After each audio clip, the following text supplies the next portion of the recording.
Hi everyone, अगर आपने इस ड्रामे का फर्स्ट एपिसोड नहीं देखा है तो आप जल्दी से डिस्क्रिप्शन बॉक्स में जाइए, वहाँ पर आपको लिंक मिल जाएगी। तो एपिसोड 2 के स्टार्ट में हम देखते हैं कि नुआन और हंचो दोनों ही पुलिस को कॉल करके कह रहे होते हैं कि मेरे घर में चोर घुस आया है। और फिर हंच लाइट ऑन करता है। फिर नुआन समझ जाती है कि ये हंचू का भाई है और इसे कहती है कि मैं हंचू की फ्रेंड हूँ, उसने मुझे यहाँ रहने के लिए दी है क्योंकि मेरे पास रहने के लिए कोई भी जगह नहीं थी।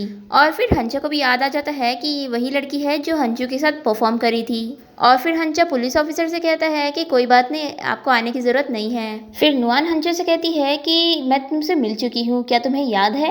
हंचा कहता है नहीं। तभी वो देखता है कि पानी का पूरा लीकेज हो रहा होता है और वो वहीं पर ही खड़ी होती है। फिर हंचा जाके जल्दी से पानी को रोकता है और फिर हंचा देखता है कि उसके जो पुराने सामान थे वो वहाँ पर नहीं रखे होते हैं। फिर वो नुआन से कहता है कि जो भी सामान यहाँ पर रखे थे वो कहाँ पर है। फिर नुआन कहती है कि मैंने उन्हें फेंक दी। फिर हंचा उसे चिल्लाता है और कहता है कि तुम्हें किसने हक दिया कि तुम यहाँ के रखे हुए सामान फेंक सको। फिर नुआन कहती है कि तुम्हारी बहन ने मुझे नहीं बताई थी कि मैं ऐसा नहीं कर सकती। फिर हंचा इसे गुस्से में कहता है कि बताओ कहाँ पर फेंके तुमने। फिर नुआन कहती है कि कल मैंने उसे कचरे के डिब्बे में बाहर फेंक दी थी। फिर हंचा इसे गुस्से में कहता है कि तुम याद रखो कि तुम यहाँ सिर्फ मेहमान हो, इस घर को अपना घर समझने की कोशिश भी मत करना। ये बोलकर हंचा यहाँ से चले जाता है और नुआन को बहुत बुरा लगता है। और फिर वो बाहर जाकर कचरे की डिब्बे में कुछ ढूंढ रहा होता है। तभी वहां पर नुआन अपना सारा लगेज लेकर आ जाती है और कहती है कि तुम्हारा क्या गुम गया है, मुझे बताओ, मैं भी ढूंढूंगी साथ में। और हंचा इतने गुस्से में होता है कि उसे कुछ भी नहीं कहता और इग्नोर करता है। नुआन कहती है कि सॉरी, मेरी वजह से तुम्हें इतनी तकलीफ हुई। ये कहकर नुआन यहाँ से चली जाती है और हंचा उसे जाते हुए देखता है, पर वो जो सामान ढूंढ रहा था वो उसे नहीं मिलता। अब नेक्स्ट डे आ जाता है और हंचा बॉक्स में रखी एक हेयरपिन को देख रहा होता है। तभी उसके घर के बाहर लिंजाई आई होती है और वो जैसे ही दरवाजा खोलता है, लिंजाई से कहती है कि सॉरी, मैं यहाँ पर नुआन से मिलने आई थी, क्या मैं गलत जगह पर आई हूँ? हंचा कहता है नहीं, तुम सही जगह पर आई हो। लिंजाई कहती है कि शायद तुम हंचू के छोटे भाई होंगे ना, शायद तुमने मुझे पहचाना नहीं होगा। फिर हंचा कहता है नहीं, मैंने तुम्हें पहचान लिया है। फिर लिंजाई कहती है कि अरे हाँ, मैं यहाँ नुआन से मिलने आई थी, मुझे उससे और हंचू से कुछ बात करनी है। फिर हंचा कहता है कि नुआन यहाँ से जा चुकी है और फिर हंचा जल्दी से उसे वो हेयरपिन लाकर देता है और कहता है कि तुम्हारी है ना। लिंजाई कहती है कि ये तुम्हारे पास कैसे आई? फिर हंचा कहता है लकीली तुम्हारी चीज तुम्हें मिल तो गई ना। और यहाँ दूसरी तरफ हम देखते हैं कि नुआन अपना लगेज ले लेकर हर कंपनी में जाकर इंटरव्यू दे रही होती है, पर उसे कहीं भी जॉब नहीं मिलती। और हंचा को वो सामान का बॉक्स मिल जाता है जो वो ढूंढ रहा था। वो कहता है कि यानी नुआन ने इसे नहीं फेंकी थी। तभी यहाँ पर हंचा की बहन आ जाती है हंचू, और वो इसे देखकर चौंक जाती है और कहती है कि तुम यहाँ पर कब आए और तुमने मुझे बिल्कुल भी नहीं बताया।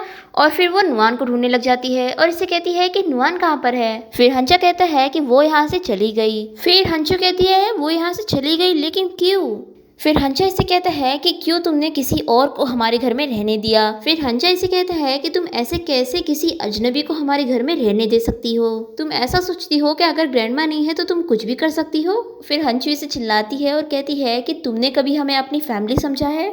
तुम हमें बिना बताए अब्रॉड चले गए और अब बिना बताए आए हो, इसलिए तुम्हारे पास ये सब कहने का कोई भी हक नहीं है। और फिर हंचू इसे कहती है कि तुम मुझे ये बताओ कि नुआन कहाँ पर चली गई है। फिर हंचा दूसरी तरफ फेस कर लेता है और इसे कहता है कि मुझे नहीं पता। फिर हंचू इसे कहती है कि क्या तुमने उसे घर से निकाल दिया है? क्या तुम्हें पता भी है कि बेचारी की लाइफ कितनी अब खराब हो गई है? नुआन का मेरे अलावा कोई भी यहाँ पर रिलेटिव नहीं है, तुम बताओ वो कहाँ पर जाएगी? तुम्हें याद है ग्रैंडमा हमेशा हमें कहा करती थी कि हम लोगों के साथ अच्छा करें, पर देखो तुमने क्या किया। और ये बोलकर हंचू गुस्से में घर के बाहर चली जाती है। तभी बाहर हंचा का फ्रेंड ली आया होता है और हंचू उसे देखकर पहचान जाती है और इसे कहती है कि तुम अब्रॉड से कब आए वापस? ली कहता है कि अभी जल्दी आया हूँ। फिर हंचू कहती है कि मेरी एक हेल्प कर दो, मुझे अपनी फ्रेंड को ढूंढने जाना है, तो चलो मेरे साथ। फिर ये दोनों जन नुआन को ढूंढने के लिए निकल जाते हैं और यहाँ नुआन को कोई भी जॉब नहीं मिलती और वो रास्ते में भटक रही होती है और एक शॉप के सामने खड़ी होती है। तभी बारिश होने लगती है और वो शॉप के अंदर चली जाती है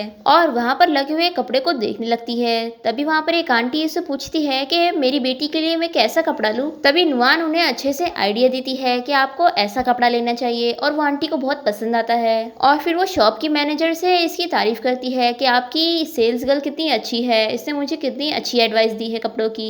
फिर उस आंटी के जाने के बाद शॉप की मैनेजर नुआन से कहती है कि तुम हमारे इधर काम करना चाहोगी, और वो उसे अपना कार्ड देती है। फिर नुआन कहती है कि मुझे पैसे कितने मिलेंगे। फिर मैनेजर उसे सैलरी बताती है और कहती है लेकिन अगर तुमने सेल्स अच्छे करवा लिए तो ऊपर का तुम्हें कमीशन भी मिलेगा। फिर नुआन कहती है ठीक है, मैं सोचूंगी। फिर नुआन वहां से भीगते हुए बस स्टॉप तक आती है और वो बस स्टॉप पर लिंजाई का पोस्टर लगा हुआ देखती है और बहुत ही ज़्यादा सैड हो जाती है और उसे पुरानी सारी चीज़ें याद आने लगती है और उस पोस्टर को देखकर वो दूर भागने लगती है और रोड के बीच में आ जाती है और सोच रही होती है कि अब वो क्या करेगी और भीग रही होती है। तभी यहाँ पर हंचा अम्ब्रेला लेकर आ जाता है और उसके ऊपर अम्ब्रेला करता है। नुआन उसे देखकर चौंक जाती है और कहती है कि तुम यहाँ पर क्या कर रहे हो। हंचा कहता है कि मैं तुम्हें यहाँ घर ले जाने आया हूँ। फिर नुआन रोते हुए कहती है कि क्या सब तुम्हारी मर्जी से होगा कि जब तुम चाहोगे मैं चली जाऊँ और जब तुम चाहोगे मैं वापस आ जाऊँ। आखिर तुमने मुझे समझा क्या है, मेरी भी तो कुछ इज्जत है। फिर हंचा इसे जबरदस्ती अम्ब्रेला पकड़ाता है और इसे खड़े करता है